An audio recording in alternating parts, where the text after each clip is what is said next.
Revista Espírita, Jornal de Estudos Psicológicos, ano 1, novembro de 1858, número 11. Polêmica Espírita. Perguntam-nos com frequência por que não respondemos em nossa revista aos ataques de certas folhas contra o Espiritismo em geral, contra os seus partidários e por vezes mesmo contra nós. Cremos que, em certos casos, é o silêncio a melhor resposta.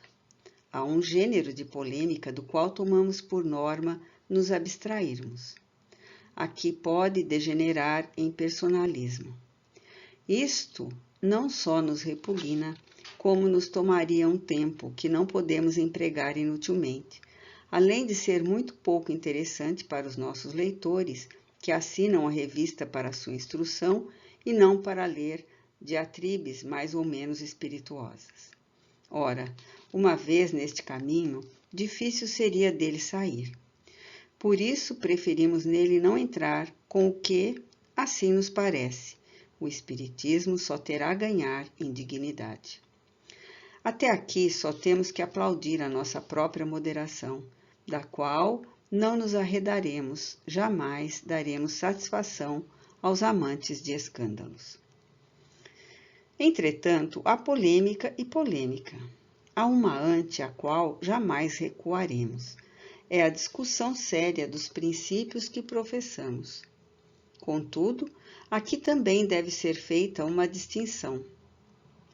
Se se trata apenas de ataques gerais, dirigidos contra a doutrina, sem um fim determinado, além de criticar, e se partem de pessoas que rejeitam sistematicamente tudo quanto não compreendem, não merecem a nossa atenção.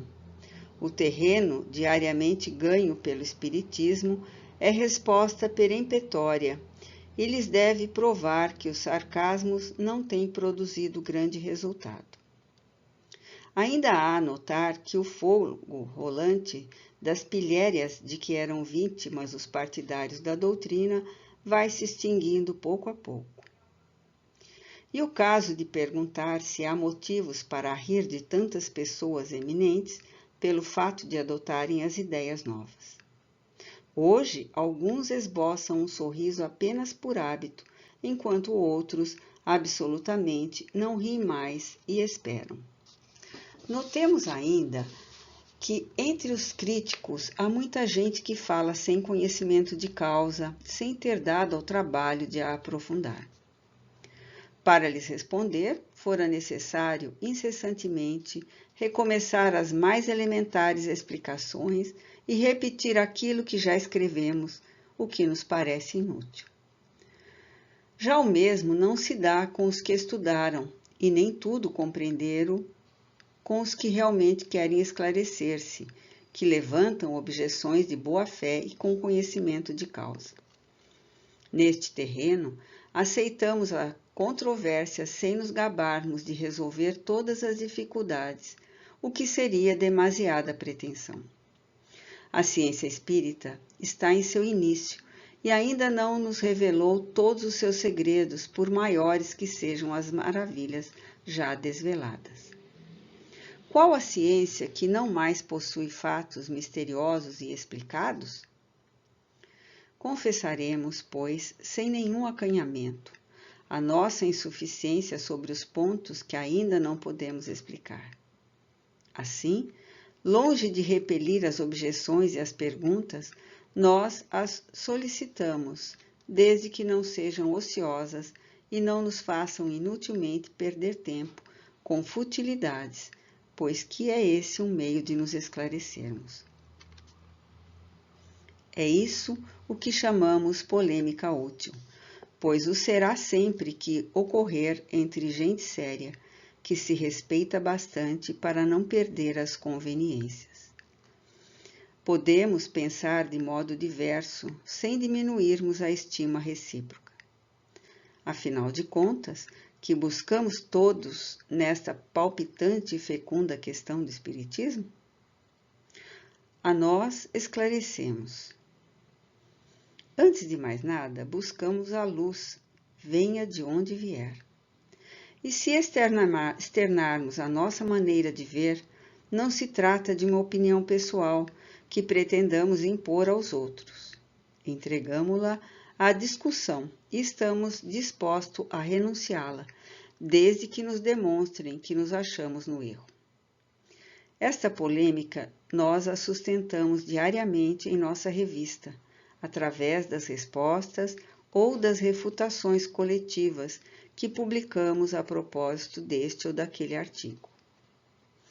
E aqueles que nos honram com as suas cartas encontrarão sempre a resposta ao que nos perguntam, toda vez que não nos é possível responder em carta particular, o que nem sempre é materialmente possível.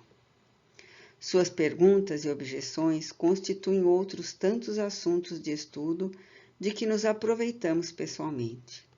E nos sentimos felizes por estender esse proveito aos leitores, à medida que se apresentam fatos em conexão com as mesmas. Também sentimos prazer em dar explicações verbais às pessoas que nos honram com a sua visita e nas conferências marcadas por um cunho de entendimento, nas quais nos esclarecemos reciprocamente. Pluralidade das existências. Artigo 1º. Das diversas doutrinas professadas pelo Espiritismo, a mais controvertida é, inquestionavelmente, a da reencarnação ou da pluralidade das existências corpóreas. Embora seja esta opinião atualmente partilhada por grande número de pessoas e que já tenha sido abordada por nós em várias ocasiões, julgamos um dever aqui examiná-la mais minuciosamente à vista de sua importância e para responder a diversas objeções que foram levantadas. Antes de entrar a fundo na questão, devemos fazer algumas observações que se nos afiguram indispensáveis. Para muitas pessoas, o dogma da reencarnação não é novo, é ressuscitado de Pitágoras. Nós jamais dissemos que a doutrina espírita fosse uma invenção moderna. Decorrendo de uma lei natural, o espiritismo deve ter existido desde a origem dos tempos. Sempre nos esforçamos por provar que os seus traços são encontrados na mais alta antiguidade. Como se sabe, Pitágoras não é o autor do sistema da metempsicose. Bebeu-a nos filósofos indianos e entre os egípcios, onde existia desde tempos imemoriais. Assim, a ideia da transmigração das almas era uma crença vulgar, admitida pelas mais eminentes personalidades. Por que se via lhes veio ela? Pela revelação ou pela intuição? Não sabemos. Mas seja como for, uma ideia não atravessa as idades e não é aceita pelas inteligências de escola se não tiver um lado sério. Sua antiguidade, pois, seria antes uma prova do que uma objeção. Contudo, como é também sabido, há entre a metempsicose dos antigos e a moderna doutrina da reencarnação esta grande diferença. Os espíritos repelem de modo absoluto a transmigração do homem nos animais e vice-versa. Sem dúvida, dizem alguns contraditores, vós estáveis imbuídos de tais ideias e por isso os espíritos concordaram com vossa maneira de ver. É um erro que prova, mais uma vez, o perigo dos julgamentos apressados e sem exame. Se antes de julgar, tais pessoas se tivessem dado ao trabalho de ler o que dissemos a respeito, isto é, quando a doutrina da reencarnação nos foi ensinada pelos espíritos, veriam que ela estava tão longe de nosso pensamento que havíamos construído um sistema completamente diferente sobre os antecedentes da alma, sistema, aliás, partilhado por muitas pessoas. Sobre este ponto, A doutrina dos espíritos nos surpreendeu. Diremos mais. Ela nos contrariou, porque derrubou as nossas próprias ideias. Como se vê, estava longe de ser um reflexo destas. E não é tudo. Nós não cedemos ao primeiro choque. Combatemos, defendemos a nossa opinião, levantamos objeções e só nos rendemos ante a evidência e quando notamos a insuficiência de nossos sistemas para resolver todas as questões levantadas por esta matéria. Aos olhos de algumas pessoas, e em semelhante assunto, talvez pareça singular o vocábulo evidência. Não será, entretanto, impróprio para quem se habituou a perscrutar os fenômenos espíritas. Para o observador atento a fatos que, embora não sejam de natureza absolutamente material, nem por isso deixam de constituir verdadeira evidência, pelo menos uma evidência moral. Não é aqui o lugar para explicar esses fatos, só compreensíveis através de um estudo contínuo e perseverante. Nosso fim era apenas refutar a ideia de que esta doutrina não passa de uma tradução do nosso pensamento. Outra refutação devemos fazer ainda, é que não somente a nós e a ela ensinada, que foi ventilada em muitos lugares, tanto na França quanto no estrangeiro, na Alemanha, na Holanda, na Rússia, etc. E isto mesmo antes da publicação do Livro dos Espíritos. Acrescentemos ainda que desde que nos entregamos ao Espiritismo, temos tido comunicações das mais de 50 médiuns escreventes, falantes, videntes, etc. Mais ou menos esclarecidos, de inteligência normalmente mais ou menos limitada, alguns até completamente iletrado e, consequentemente, estranhos inteiramente aos assuntos filosóficos e que, em nenhum caso, os espíritos se desmentiram sobre este ponto. O mesmo se dá em círculos que conhecemos, onde tal princípio é professado. Bem sabemos que o argumento não é irretorquível e, por isso mesmo, não insistimos senão pelo raciocínio. Examinemos a questão sob outro ponto de vista, a abstração feita de qualquer intervenção dos espíritos, os quais momentaneamente poremos de lado. Suponhamos que esta teoria não lhes diga respeito. Suponhamos até que jamais se houvesse cogitado de espíritos. Assim, coloquemo-nos momentaneamente num terreno neutro, admitindo para uma e outra das hipóteses o mesmo grau de probabilidade, isto é, a pluralidade e a unicidade de existências corporais, e vejamos de que lado estarão a razão e o nosso próprio interesse. A certas pessoas repugna a ideia de reencarnação pelo único motivo de não lhes convir. Dizem que uma existência é bastante e que não desejam recomeçar numa outra.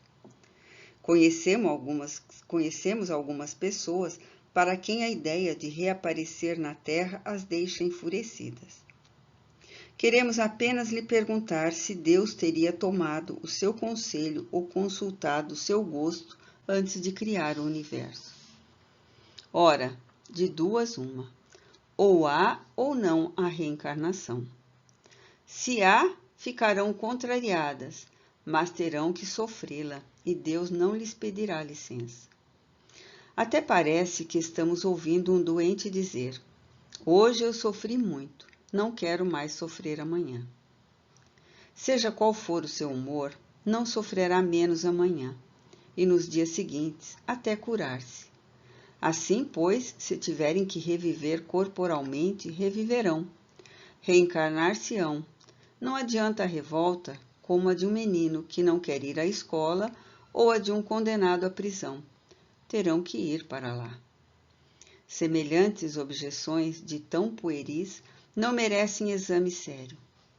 Diremos, entretanto, para os acalmar, que a doutrina espírita sobre a reencarnação não é tão terrível quanto eles pensam, e que se a tivessem estudado a fundo, ela não lhes infundaria tanto pavor. Saberiam que as condições de uma nova existência dependem de si mesmos. Esta será feliz ou infeliz, conforme que hajam feito aqui na Terra, e que já desta vida podem elevar-se tanto que não devem temer a queda no lamaçal.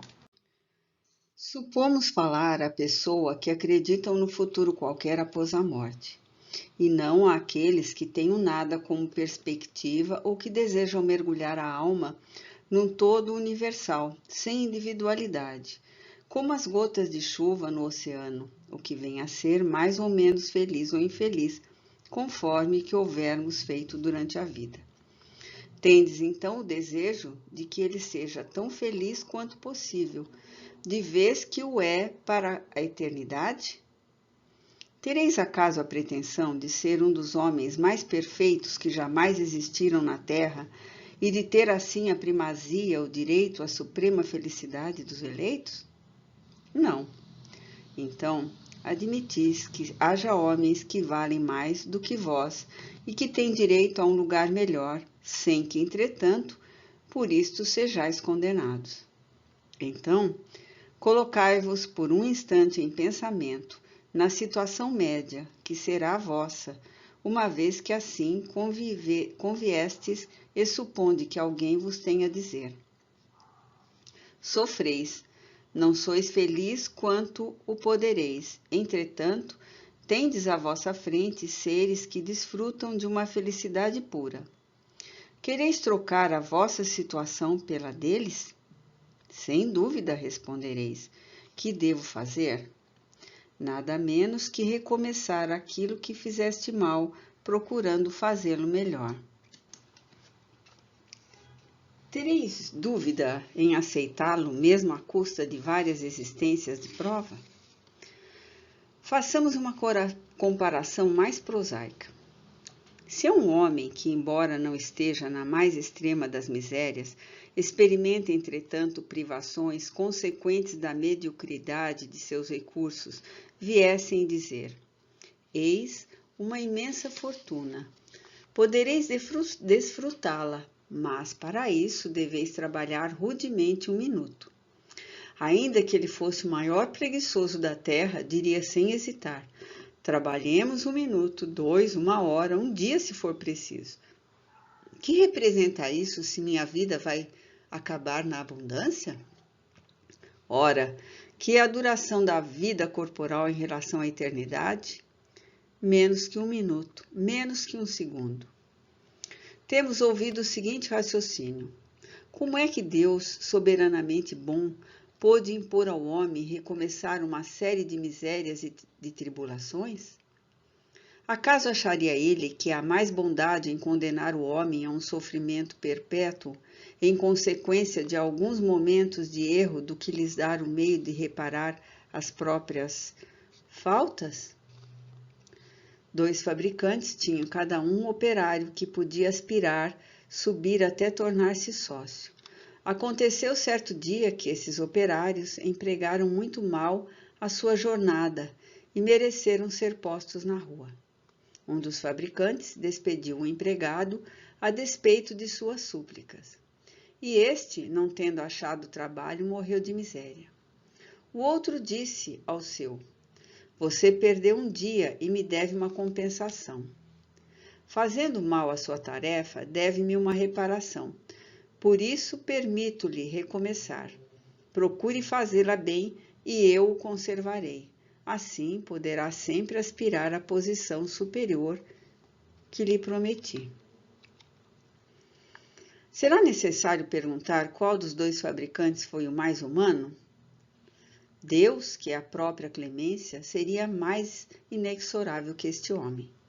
O pensamento de que a nossa sorte esteja para sempre fixada por alguns anos de prova, quando nem sempre dependeu de nós atingir a perfeição na terra, tem algo de pungente, ao passo que a ideia contrária é eminentemente consoladora, pois nos deixa a esperança.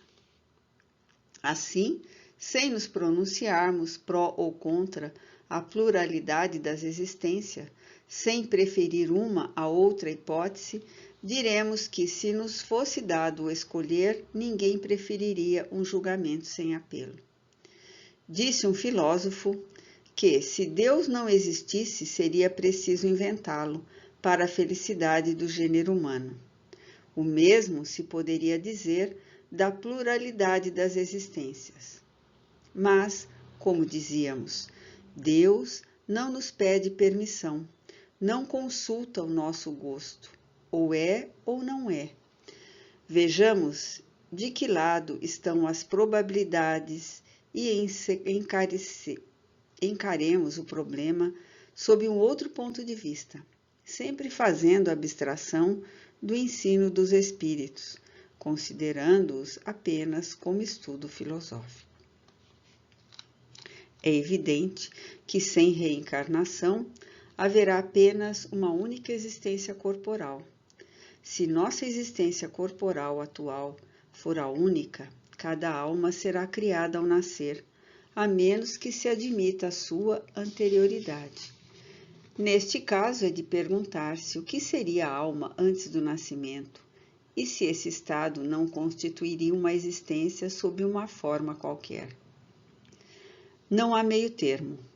Ou a alma existe ou não existia antes do corpo. Se existia, qual seria a sua situação? Tinha ou não consciência de si mesma? Se não tinha consciência, é como se não existisse. Se tinha, sua individualidade era progressiva ou estacionária? Num caso como no outro, em que grau havia chegado ao corpo, admitindo, segundo a crença vulgar, que a alma nascesse com o corpo, ou o que dá no mesmo, que anteriormente a sua encarnação tivesse apenas faculdades negativas, levantamos as seguintes questões. 1. Por que mostra a alma aptidões tão diversas e independentes das ideias adquiridas pela educação? 2. De onde vem nas crianças em tenra idade a aptidão supranormal para tal arte ou tal ciência, enquanto outras ficam por toda a vida medíocres ou inferiores? 3. De onde as ideias inatas que uns apresentam e outros não? 4. De onde que em certas crianças, instintos precoces de vícios ou de virtudes, sentimentos inatos de dignidade ou de baixeza, contrastando com o meio onde nasceram? 5. Por que a abstração feita da educação certos homens são mais adiantados que outros? 6. Por que há selvagens e civilizados? Por que se tomamos um Hotentote nos coeiros e o educarmos com mais afamados liceus, jamais dele faremos um Laplace ou um Newton? Perguntamos qual a filosofia ou a teosofia que poderá resolver tais problemas? Ou as almas são iguais ao nascer ou não são? Se o são, por que tão diversas aptidões? Dir-se-á que isto depende do organismo. Mas isto será então a mais monstruosa e a mais imoral das doutrinas. O homem não passaria de uma máquina e de um joguete da matéria. Não teria a responsabilidade dos seus atos. Poderia tudo lançar à conta de suas imperfeições físicas. Se são desiguais, é que Deus assim os criou. Mas então, por que esta superioridade inata, concedida a alguns, será tal parcialidade conforme a justiça de Deus e ao amor igual por ele dedicado a todas as criaturas? Admitamos, ao contrário, uma série de anteriores existências progressivas, e tudo ficará explicado. Ao nascer, trazem os homens a intuição daquilo que adquiriram. São mais ou menos adiantados, conforme o número de existências percorridas e conforme se achem mais ou menos afastados do ponto de partida.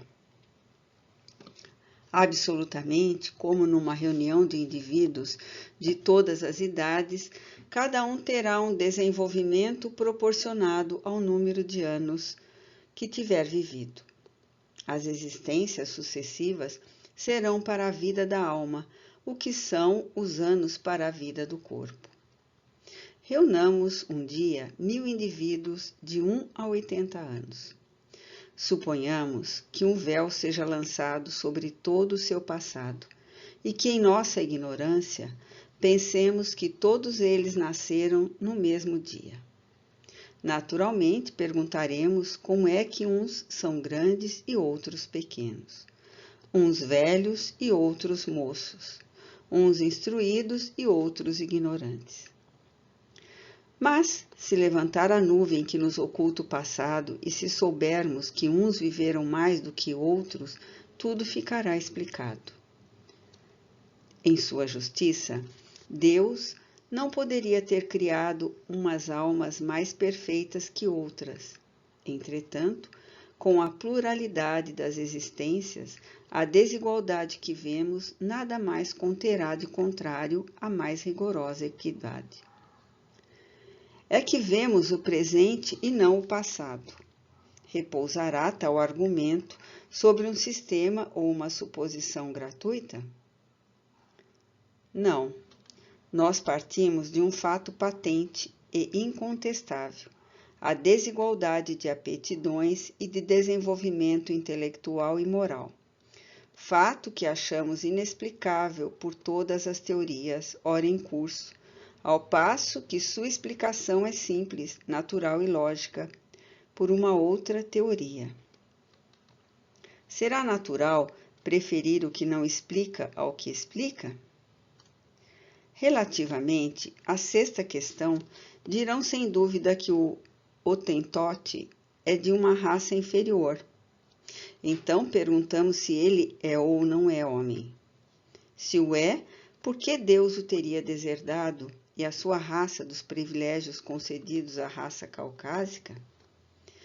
E se não é homem, por que procurar fazê-lo cristão? A doutrina é mais ampla que tudo isto. Para ela não existem várias espécies de homens. Existem homens cujo espírito será mais ou menos atrasado, susceptível, entretanto, de progredir. Não será isto mais conforme a justiça de Deus? Acabamos de ver a alma no seu passado e no seu presente. Se a considerarmos em seu futuro, encontraremos as mesmas dificuldades. 1. Se é unicamente a nossa existência presente que deve decidir do nosso porvir, qual será nesta vida futura a posição respectiva do selvagem e do homem civilizado? Estarão no mesmo nível ou distanciados na soma de felicidades eternas? 2. O homem que toda a vida trabalhou para se melhorar estará nas mesmas condições que os outros? 3. Qual a sorte das crianças mortas em tenra idade, quando não tiveram tempo de fazer nem o bem nem o mal? Se se acham entre os eleitos, por que este favor, quando nada fizeram por merecê-lo? Por que privilégio foram libertadas das tribulações da vida? Não haverá uma doutrina que possa resolver estas questões? Admitamos as existências sucessivas, e tudo estará explicado conforme a justiça de Deus. Aquilo que não se pôde fazer numa existência, far-se-á em outra. Assim, ninguém escapará à lei do progresso, e todos serão recompensados segundo o mérito real, e ninguém será excluído da felicidade suprema a que pode aspirar, sejam quais forem os obstáculos encontrados em sua rota.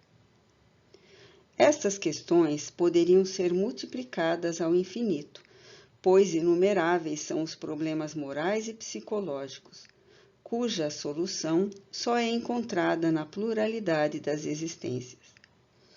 Nós nos limitamos aos mais gerais. Seja como for, talvez digam que a doutrina da reencarnação não é admitida pela Igreja, que isto seria derrubada da religião. Não é objetivo nosso abordar este problema no momento. Basta-nos haver demonstrado que ela é eminentemente moral e racional. Mais tarde, demonstraremos que a religião se acha menos afastada dela do que se pensa, e que com isso não sofreria ela mais do que sofreu com a descoberta do movimento da Terra e dos períodos geológicos, que à primeira vista pareciam desmentir os textos sagrados. O ensino dos espíritos é eminentemente cristão. Apoia-se sobre a imortalidade da alma, as penas e recompensas futuras, o livre-arbítrio do homem, a moral do Cristo. Não é, portanto, antirreligioso.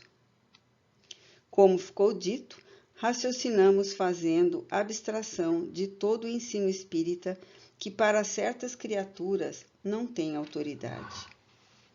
Se, como tantos outros, adotamos a opinião da pluralidade das existências, não foi apenas porque ela nos viesse dos espíritos, mas porque nos pareceu lógica e a única que resolve problemas até aqui insolúveis. Tivesse ela vindo de um simples mortal e nós a teríamos adotado, não hesitando em renunciar às nossas próprias ideias. Desde o momento em que um erro fica demonstrado, o amor próprio terá mais a perder do que a ganhar com a teimosa persistência numa ideia falsa. Do mesmo modo, nós a teríamos repelido, se vinda dos espíritos, desde que nos tivesse parecido contrária à razão, como procedemos com muitas outras, de vez que sabemos, por experiência, que não se deve aceitar cegamente tudo quanto vem de sua parte, como aquilo que vem da parte dos homens.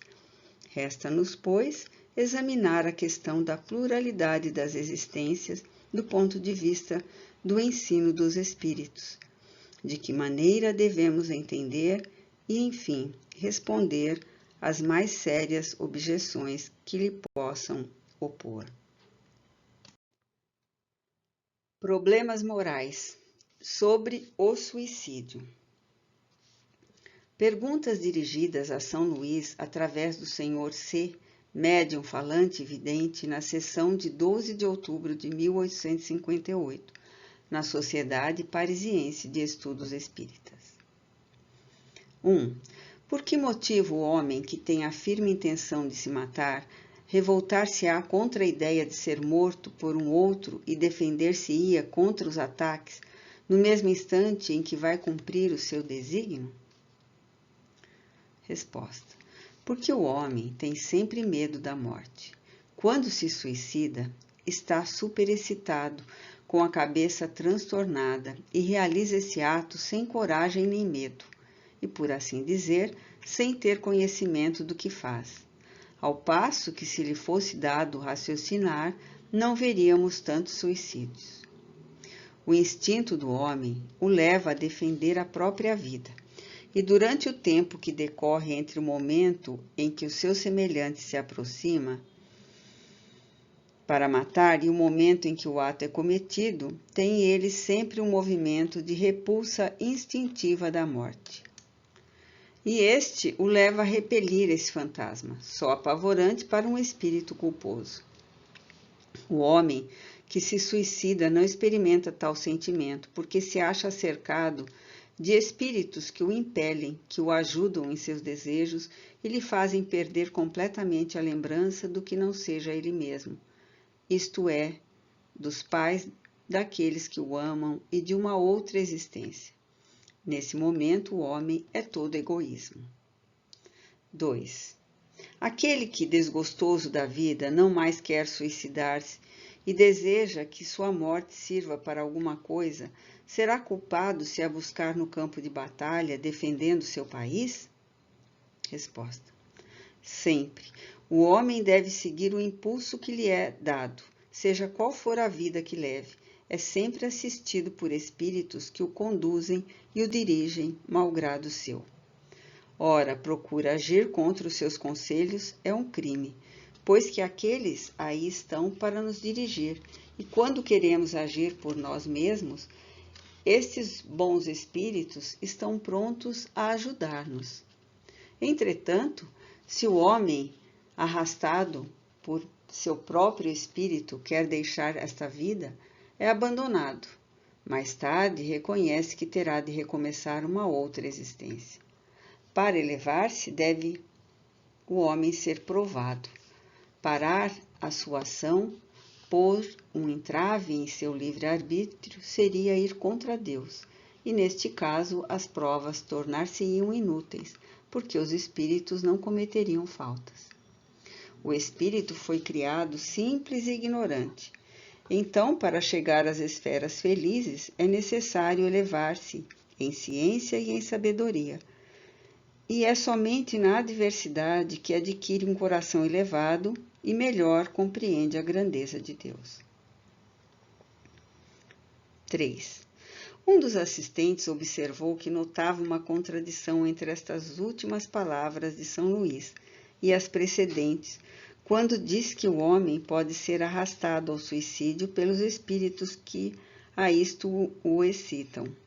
Neste caso, cederia a um impulso estranho? Resposta: não existe contradição. Quando disse que o homem impelido ao suicídio era cercado de espíritos que a isto solicitavam, não me referia aos bons espíritos que fazem todo o esforço para o evitar. Isso deveria estar subentendido. Sabemos todos que temos um anjo da guarda, ou, se preferis, um guia familiar. Ora, o homem tem o seu livre-arbítrio. Se, a despeito dos bons conselhos que são lhe dados, persevera nesta ideia criminosa, ele a realiza, no que é ajudado pelos espíritos levianos e impuros que o cercam e que se sentem felizes por ver que ao homem ou espírito encarnado também falta coragem para seguir conselhos de seu bom guia. Por vezes, de espíritos de parentes mortos que o rodeiam, sobretudo em circunstâncias semelhantes. Palestras familiares de além-túmulo. Mehmet Ali, segunda comunicação. 1. Em nome de Deus Todo-Poderoso, peço ao espírito de Mehmet Ali que venha comunicar-se conosco. Sim, sei a razão. 2. Prometestes vir até nós, a fim de nos instruir. Terieis a bondade de nos escutar e de nos responder? Não prometo, pois não me comprometi. 3. Substituamos o prometestes por fizestes nos esperar. Isto é para satisfazer a vossa curiosidade. Não importa, prestar-me-ei um pouco. 4. Desde que viveste ao tempo dos faraós, podereis dizer-nos com que fim foram construídas as pirâmides? São sepulcros, sepulcros e templos. Ali se davam grandes manifestações. 5. Tinha estas um objetivo científico? Não. O interesse religioso absorvia tudo. 6. Era necessário que os egípcios fossem muito adiantados nas artes mecânicas, a fim de realizarem trabalhos que exigiam forças tão consideráveis. Podereis dar-nos uma ideia dos meios empregados? Massas de homens gemeram sob o peso dessas pedras que atravessaram os séculos. A máquina era o homem. 7. Que classe de homens eram ocupados nesses grandes trabalhos? Aquilo a que chamais de povo. 8. Estava o povo em estado de escravidão ou recebia um salário? À força. 9. De onde tiravam os egípcios o gosto pelas coisas colossais, em vez do das coisas graciosas, que distinguia os gregos, posto tivessem a mesma origem? O egípcio era tocado pela grandeza de Deus, procurava igualá-lo, superando as suas próprias forças. Sempre o homem. 10. Desde que naquela época éreis sacerdote, tendo a bondade de nos dizer algo a respeito da religião dos egípcios. Qual era a crença do povo relativamente à divindade? Corrompidos, acreditavam em seus sacerdotes.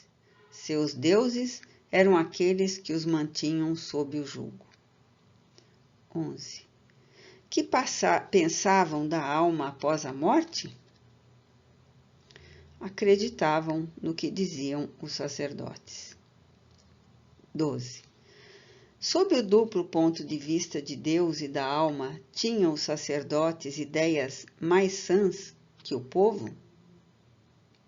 Sim, eles tinham a luz em suas mãos, e conquanto a escondessem dos outros, ainda a viram. 13. Os grandes do Estado partilhavam das crenças do povo ou da dos sacerdotes? Estavam entre as duas. 14. Qual a origem do culto prestado aos animais? Queriam desviar o homem de Deus e mantê-lo sob seu domínio, dando-lhe como deuses seres inferiores. 15. Até certo ponto compreende-se o culto dos animais úteis, mas não se compreende o de animais imundos e prejudiciais, como as serpentes, os crocodilos, etc. O homem adora aquilo que teme. Era um jogo para o povo. Os sacerdotes não podiam crer em deuses feitos por suas mãos. 16. Não é estranho que, ao mesmo tempo que adoravam o crocodilo e os répteis, adorassem Iquneumon e o Ibis, que os destruíam? A aberração do espírito. Em toda parte, o homem procura deuses para esconder aquele que é. 17. Por que Osíris era representado com a cabeça de um gavião e Anubis com a cabeça de um cão? O egípcio gostava de personificar sob a forma de emblemas claros. Anubis era bom. O gavião que estraçalha representava o cruel Osíris. 18.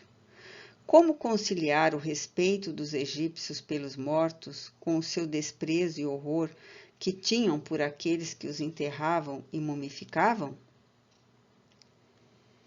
O cadáver era um instrumento de manifestações. Segundo pensavam, o espírito voltava ao corpo que havia animado. Como um dos instrumentos do culto, o cadáver era sagrado, e o desprezo perseguia aquele que ousava violar a santidade da morte. 19. A conservação do corpo dava lugar a manifestações mais numerosas?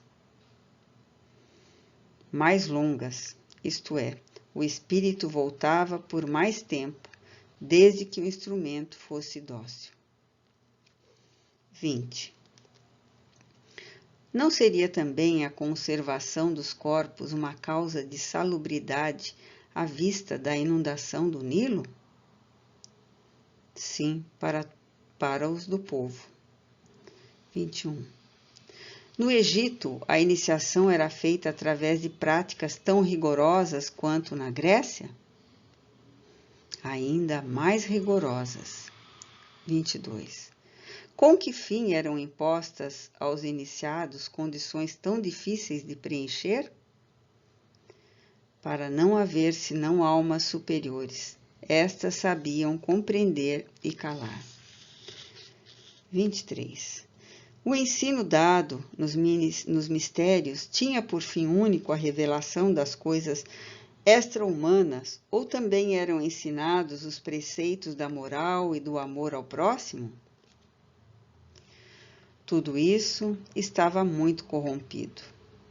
O fim dos sacerdotes era dominar e não instruir.